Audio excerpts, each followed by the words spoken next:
주님과 함께 6월 9일 매일 성경 큐티를 시작하도록 하겠습니다. 오늘 함께 읽을 성경은 잠언 21장 1절에서 14절입니다. 우리의 몸과 마음, 뜻을 다해서 함께 읽도록 하겠습니다. 왕의 마음이 여호와의 손안에 있다. 그분은 자기 원하시는 대로 물길처럼 그 마음을 바꾸신다. 사람의 모든 행위가 자기에게 옳게 여겨져도 여호와께서는 마음을 살피신다. 의로운 생활이 형식적인 제사보다 여호와를 기쁘시게 한다. 거만한 두 눈과 교만한 마음, 악인의 형통한 것 등은 모두 하나님의 뜻에 어긋난다. 부지런한 자의 계획은 부유하게 만들지만 조급한 행동은 궁핍함만 가져온다. 거짓된 혀로 모은 제사는 흩어지는 수증기 같고 죽음을 불러오는 함정이다. 악인은 난폭하게 굴다 다친다. 왜냐하면 저들은 올바르게 살려 하지 않기 때문이다. 범죄자의 길은 비뚤지만 죄 없는 자의 행동은 곧다.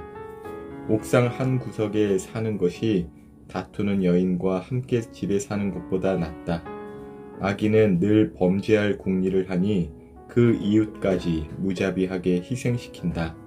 거만한 자가 처벌을 당하면 미련한 자가 지혜를 얻고 지혜자가 교훈을 받으면 지식을 얻는다.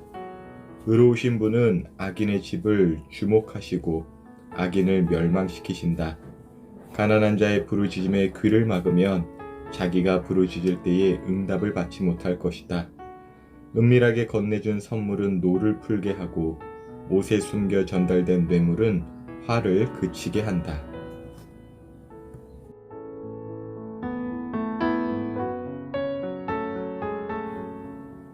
오늘 본문 1절을 보니까요.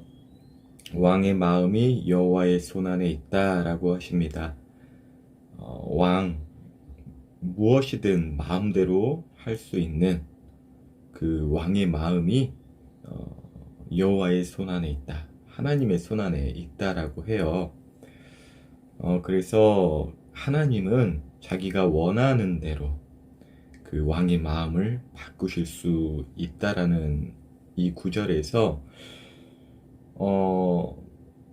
때로는 우리가 더 강한 권세를 가진 사람들을 대할 때 그 사람에게 너무나 초점을 두어서 이제 사람이 두려워서 하나님을 잊고 이렇게 우리가 행동할 때가 있거든요. 하지만 아무리 자기 마음대로 할 수 있는 권세자라 하더라도 하나님의 손안에 있다라는 것. 그리고 우리 또한 각자가 정말 왕처럼 내 마음대로 하고 싶고 또 그것을 자유라고 하지만 진정한 자유라는 것은 우리의 마음을 이제 다스리시는 그 하나님의 선한 뜻과 나의 뜻이 하나가 될 때, 일치가 될 때, 그때 참된 자유를 얻는 것 같습니다. 우리 친구들도 한번 생각해 보세요. 내 마음만큼이나 내 마음대로 할 수 없는 것도 없죠. 내 마음은 이렇게 저렇게 하고 싶었는데 또 그렇게 되지가 않은 경우들. 우리 청소년 친구들 뭐 학업에 대한 계획이든 뭐 하루의 일상의 계획이든 저도 마찬가지고요. 오히려 다른 사람들보다 다른 것들보다도 내 마음이 내 마음대로 할 수 없는 것 같아요. 그래서 참된 자유란 무엇이냐? 내 마음의 주인 되시는 또 모든 왕과 사람의 마음을 다스리시는 그 하나님의 선한 뜻과 하나된 나의 뜻, 그 의지. 지난번에 나눌 때는 마음의 그 우선순위라고 했어요. 그것을 하나님을 신뢰하는 믿음으로 하나님의 뜻에 내 마음을 고정시킬 때 참된 자유를 얻게 된다. 이런 감동을 오늘 또 읽으면서 다시금 되새깁니다. 근데 그 하나님의 마음, 선한 마음은요, 정말 선한 마음 자체이기 때문에 그 마음에 내 마음이 하나가 되는 것이 너무나 행복한 삶이 돼요. 그러니까 사람에게 있어서 가장 행복한 것은 사랑을 받고 또 서로 사랑하는 것에 있는데 하나님의 뜻이 그거거든요. 근데 우리가 신앙생활을 할 때에 이 이웃사랑, 이 사랑에 대한 것이 결핍된 채 하나님께 나아갈 때가 있어요. 그래서 3절을 보니까 의로운 생활이 형식적인 제사보다 여호와를 기쁘시게 한다. 이렇게 또 이어서 이제 우리에게 가르쳐 주고 있거든요. 그러니까 형식적인 제사, 이제 우리로서 말한다면 뭐 주일 예배, 뭐 여러 가지 있겠죠. 말씀의 묵상, 여러 가지 어떤 짜여진 형식 가운데 있는 게 있는데 그것들이 이제 결국 가볍게 여기는 것들이 아니라 그것을 사랑이 결핍된 채 그저 나의 욕심을 채울 만한 어떤 도구로서 활용이 된다면 하나님께서는 무척이나 진노하십니다. 그냥 아유 저게 뭐야 이 정도가 아니라요. 진노하신다라고 분명히 성경 곳곳에 나와 있거든요. 그래서 구체적인 예로 13절을 보니까 가난한 자의 부르짖음에 귀를 막으면 자기가 부르짖을 때에 응답받지 못할 것이다 라고 해요. 그러니까 우리가 기도를 할 때도 어떤 제사로서 하나님께 나아가는 거잖아요. 그런데 하나님 내 어려움 좀 살펴주세요. 나를 좀 도와주세요. 이렇게 나의 어려움을 해결해 달라고 부르짖기는 하는데 또 하나님께서 들어주셨으면 하는데 정작 내가 다른 사람의 어려움이나 힘듦을 외면하고 또 의도적으로 무시하면서 산다면 그것은 기독교가 아니고 하나님의 뜻도 아니라는 것이죠.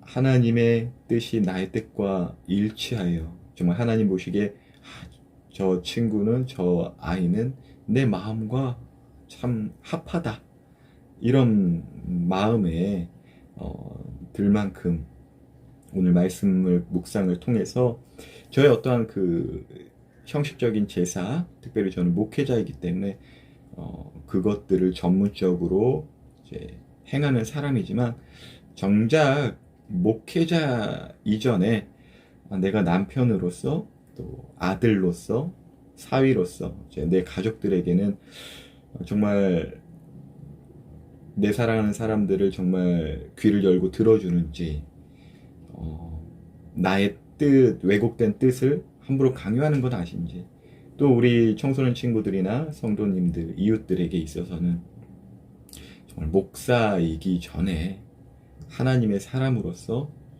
그들의 말을 귀담아 들어주는지 다시금 돌아보는 시간이 되었습니다. 4절 보니 거만한 두 눈과 교만한 마음, 악인의 형통한 것 등은 모두 하나님의 뜻에 어긋난다라고 우리에게 알려주고 있네요. 저의 눈과 저의 마음, 저의 어떠한 꿈꾸는 그 소원들이 하나님의 뜻과는 정반대로서 악인의 생각들은 아닌지 더 돌아보게 됩니다. 이게 제가 왜 반복하냐면 정말 목사이기 때문에 착각할 때가 많아요. 목사니까 하나님 뜻대로 잘 살겠지. 교회 다니니까 예배 드리니까 하나님 뜻대로 살겠지. 하지만 성경은요, 진짜 성경에서는요, 자주 나오는데요. 교회를 다니면서도 하나님께서 아주 하나님 화만 돋구는 사람들이 분명히 있다라고 말씀하세요. 가증하다라고 표현하세요. 근데 그들이 잘 될 때가 있어요. 근데 그들이 잘 되는 것을 보고 하나님은 뭐라고 하시나요? 악인의 형통한 것은 하나님 뜻에 어긋난다고 합니다. 두려운 일이에요. 사랑 없이 다른 사람들에 대한 정말 지극히 상식적인 것 없이 그저 주여 주여 외치면서 하나님께 복받았다라고 착각하는 것만큼 지옥으로 향하는 길이 없다라는 게 분명히 또 예수님도 말씀하셨고요. 우리 교회 다닌다고 주일 예배 다닌다고 또 저겠죠? 목사라고 안심하지 않겠습니다. 하나님의 사람이 되어야겠죠?